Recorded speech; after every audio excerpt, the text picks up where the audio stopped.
Most welcome to my YouTube channel Auto World Zone. Safe to say there are some rather good days at work doing what I do, but this is right up there with the best of them. 12 new Bonneville bikes across 6 models that they've announced today as updated for 2026. We've got 2 of each of the T100, the T120, the T120 Black, the Bobber, the Speedmaster, and the Scrambler 900. One standard bike and one accessorized in different colors, so I can show you how they all look. Plus, we've got a bit of an update as well on the Scrambler 1200. And so, watch on for absolutely everything that you need to know about the Bonnies that have been updated for the new model year. Music now very quickly before we get into the new bikes. If like me, you've got a Bonnie or pretty much any other retro bike for that matter, it's probably not going to have connectivity, navigation, and stuff like that built in. So, if you do want some of those modern features on the bike, then you'll need to mount your phone on the bars. And we recommend Quadlock, who I believe are the best in the business. So, a huge thanks to them for supporting the channel and sponsoring this video. We wholeheartedly believe in the quality off-tier products. We've been partners 4 years now, and so do check out the links down in the description to find out more. I've used their Handlebar Mount Pro vibration dampener to keep the phone safe from any harmful vibes, their wireless charging head straight into the USB port under the seat on my T120. And it's the perfect setup for a beautiful bike like this, if I do say so myself. So look, we're going to work our way around the room in order so we don't miss any of the updates, but we'll start with this, the T100, which is effectively the entry point into the more old school side of the Bonneville lineup. You've got the traditional looks like the spoke wheels, the piping on the seat, the twin clocks and stuff like that. Much of it in common with its bigger sibling, the T120. But with this one, it's a little more affordable, a little lighter weight as well. And partly that's down to the fact that you've got this 900 version of the Bonneville Parallel Twin as opposed to the 1200.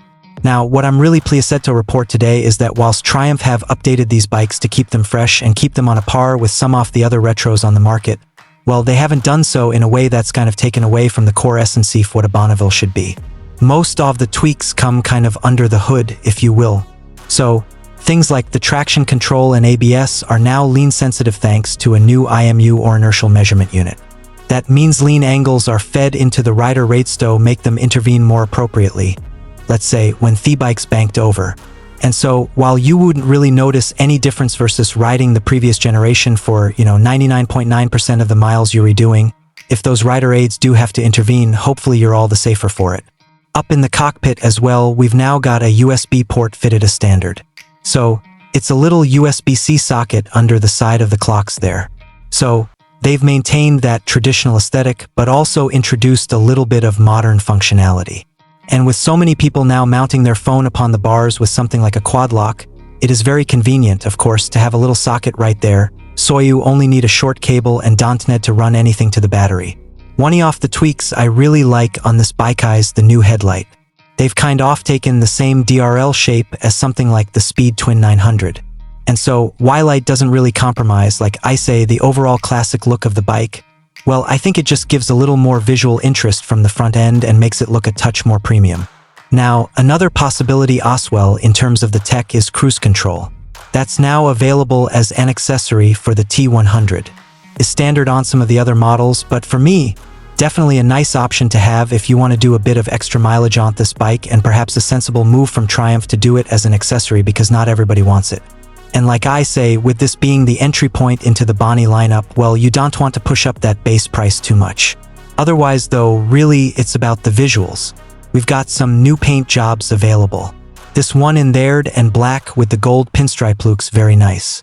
But I really like this accessorized bike over here because it has got a bit of a metallic sheen to this white, which looks fantastic when you get a bit of bright light on it. And then also the eagle-eyed amongst you might have noticed that there's a slightly different Bonnie logo on the side panels here with a bit of a circle around the outside.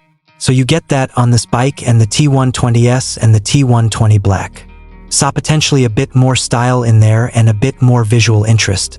Again, as for the accessories fitted to this particular bike, we do have a couple of engine badges and there are some other options around grips and stuff like that, but they have kept this one fairly minimal. Some of the other bikes we'll jet onto in a bit are quite a bit more heavily accessorized. So moving up to the T120, and like I say, you get the bigger 1200 Bonneville Parallel Twin in these bikes, which gives you a bit more punch, especially in the sort of torquey, low end, and mid-range. Plus, you got the twin disc up front, although the trade-off is there is a touch more weight to these bikes.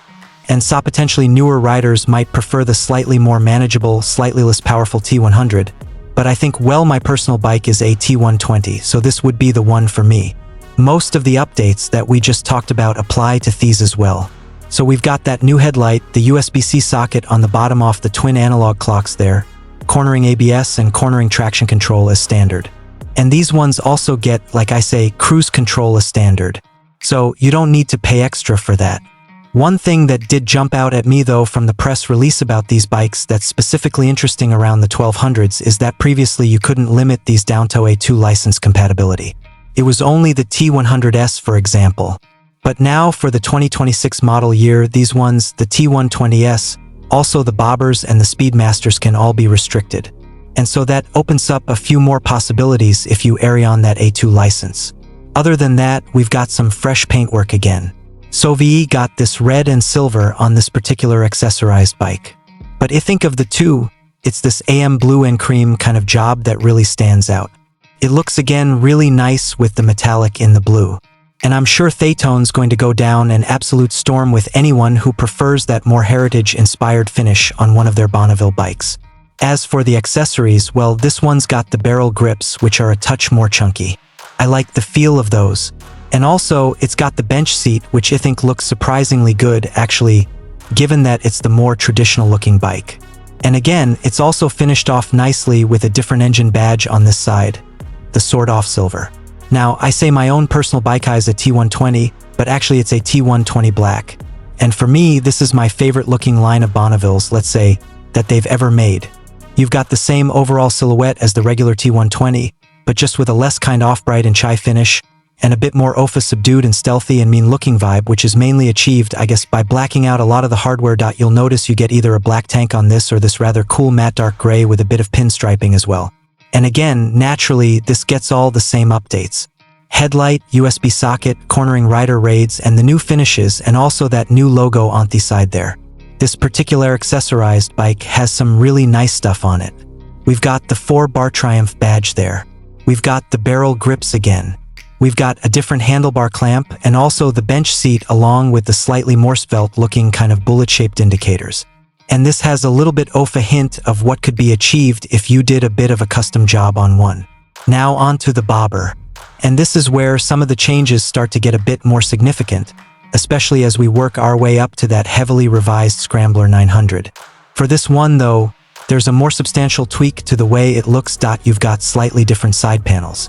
They've tweaked the sprocket cover down here. Also, these sort off-throttle body covers and the headlight housing as well has a slightly more contemporary look. Lovely new paint jobs in these ones as well. We've got ametallic blue, metallic black, a bit OFA silver stripe down the middle. That one looks great, but also we've got a more stealthy looking almost boa black style, a gray, black, and red. On top of the styling though, we've got the cornering ABS, cornering traction control, cruise control still standard in this, the USB-C socket up on the clocks there, and also the A2 restriction possibility. But there are a couple of other changes that I think are going to be very, very welcome on this bike indeed. One is the fuel tank. It's now gone up to 14L, which puts it on a par with the T120, for example. And I think it's fair to say that that was a particular frustration of previous iterations off this bike. The range was chronically short. And so yeah, definitely a smart move in my book. The other thing that was a little bit difficult to get on with, perhaps with the bobber if you did want to ride a little further afield, was the comfort levels. But again, they've addressed that.